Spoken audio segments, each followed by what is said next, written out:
After watching the Obamas last night, that was some epic fire, wasn't it? Some epic fire. We're now so fired up, we can't wait to leave here and do something.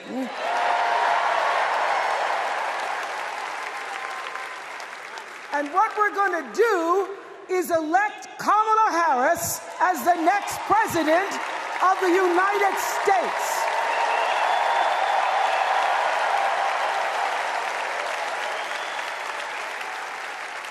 I am so honored to have been asked to speak on tonight's theme about what matters most to me, to you, and all of us Americans: freedom. There are people who want you to see our country as a nation of us against them, people who want to scare you, who want to rule you, people who'd have you believe that books are dangerous and assault rifles are safe, that there's a right way to worship and a wrong way to love, people who seek first to divide and then to conquer.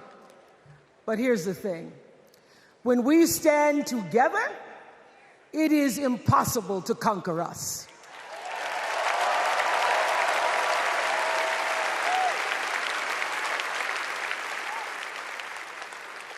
In the words of an extraordinary American, the late Congressman John Lewis,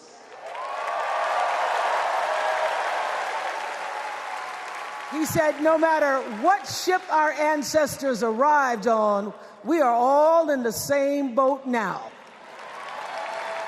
Congressman Lewis knew very well how far this country has come because he was one of the brilliant Americans who helped to get us where we are. But he also knew that the work is not done. The work will never be done because freedom isn't free. America is an ongoing project. It requires commitment. It requires being open to the hard work and the heart work of democracy. And every now and then, it requires standing up to life's bullies.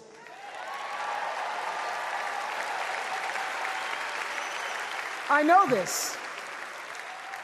I've lived in Mississippi, in Tennessee, in Wisconsin, Maryland, Indiana, Florida, Hawaii, Colorado, California, and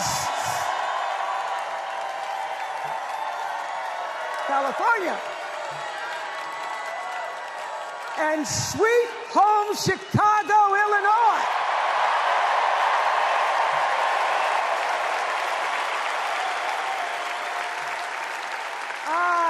Have actually traveled this country from the redwood forests, love those redwoods, to the Gulf Stream waters. I've seen racism and sexism and income inequality and division. I've not only seen it, at times I've been on the receiving end of it. But more often than not, what I've witnessed and experienced are human beings, both conservative and liberal, who may not agree with each other, but who'd still help you in a heartbeat if you were in trouble. These are the people who make me proud to say that I am an American.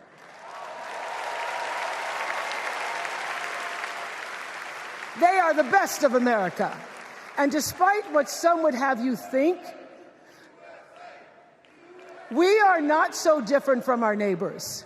When a house is on fire, we don't ask about the homeowner's race or religion. We don't wonder who their partner is or how they voted. No. We just try to do the best we can to save them. And if the place happens to belong to a childless cat lady,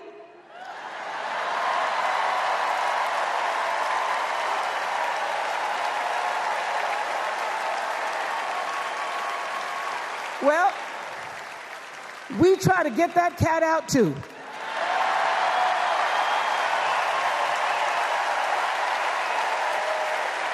Because we are a country of people who work hard for the money, We wish our brothers and sisters well, and we pray for peace.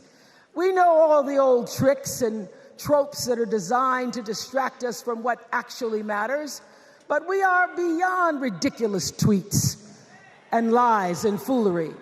These are complicated times, people, and they require adult conversation.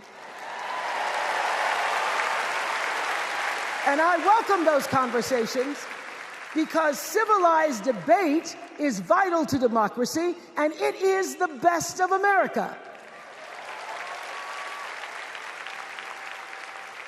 Now, over the last couple of nights, we have all seen brave people walk onto this stage and share their most private pain. Amanda and Josh, Caitlin, Hadley, they told us their stories of rape and incest and near-death experiences from having the state deny them the abortion that their doctor explained was medically necessary. And they've told us these things for one reason, and that is to keep what happened to them from happening to anybody else. Because if you do not have autonomy over this, if you cannot control when and how you choose to bring your children into this world and how they are raised and supported, there is no American dream.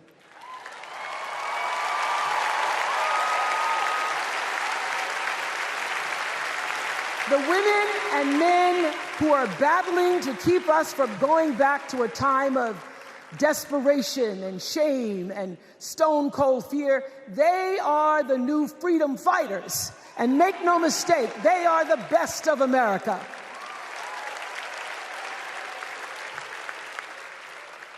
I want to talk now about somebody who's not with us tonight. Tessie Prevost Williams was born in New Orleans not long after the Supreme Court ruled that segregated public schools were unconstitutional. That was in 1954, same year I was born. But I didn't have to head to first grade at the all-white McDonough 19 school with a U.S. Marshal by my side like Tessie did. And when I got to school, the building wasn't empty like it was for Tessie. You see, rather than allowing McDonough to be integrated, parents pulled their kids out of the school, leaving only Tessie and two other little black girls, Gail Etienne and Leona Tate, to sit in a classroom with the windows papered over to block snipers from attacking their 6-year-old bodies. Tessie passed away 6 weeks ago. And I tell this story to honor her tonight because she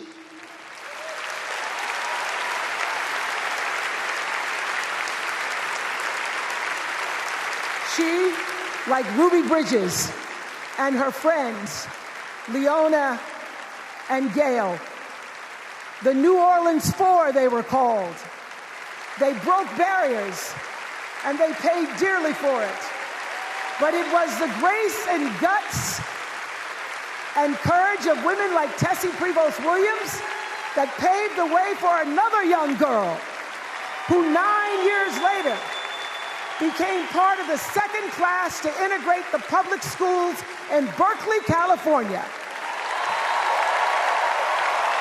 And it seems to me that at school and at home, somebody did a beautiful job of showing this young girl how to challenge the people at the top and empower the people at the bottom. They showed her how to look at the world and see not just what is, but what can be. They instilled in her a passion for justice and freedom and the glorious fighting spirit necessary to pursue that passion.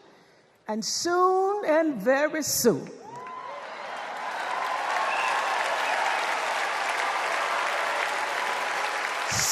very soon, we're going to be teaching our daughters and sons about how this child of an Indian mother and a Jamaican father, two idealistic, energetic immigrants,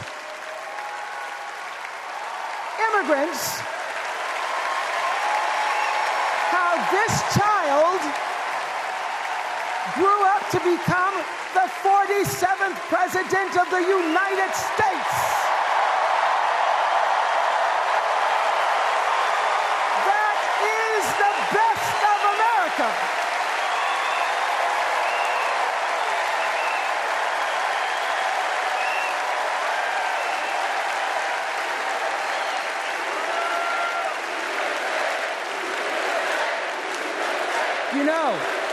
You know, let me tell you this. This election isn't about us and them. It's about you and me and what we want our futures to look like.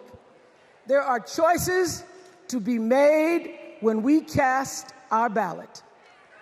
Now, there's a certain candidate that says if we just go to the polls this one time, that we'll never have to do it again. Well, you know what? You're looking at a registered independent who's proud to vote again and again and again because I'm an American and that's what Americans do. Voting is the best of America. And I have always, since I was eligible to vote, I've always voted my values. And that is what is needed in this election now more than ever. So I'm calling on all you independents and all you undecideds. You know this is true. You know I'm telling you the truth, that values and character matter most of all. In leadership and in life. And more than anything, you know this is true, that decency and respect are on the ballot in 2024.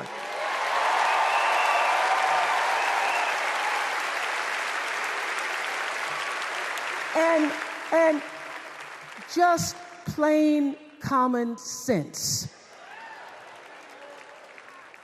Common sense tells you that Kamala Harris and Tim Walz can give us decency and respect. They're the ones that give it to us. So, we are Americans. We are Americans. Let us choose loyalty to the Constitution over loyalty to any individual. Because that's the best of America. And let us choose optimism over cynicism, because that's the best of America. And let us choose inclusion over retribution. Let us choose common sense over nonsense.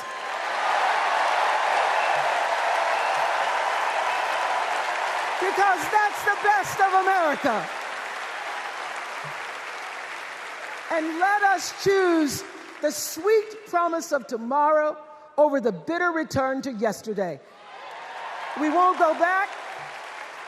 We won't be set back, pushed back, bullied back, kicked back. We're not going back.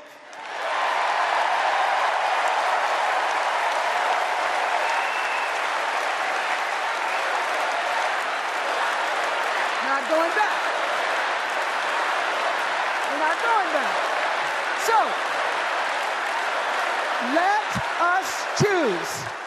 Let us choose truth. Let us choose honor. And let us choose joy.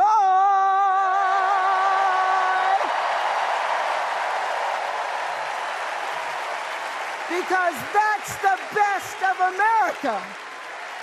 But more than anything else, let us choose freedom. Why? Because that's the best of America. We're all Americans, and together, let's all choose Kamala Harris.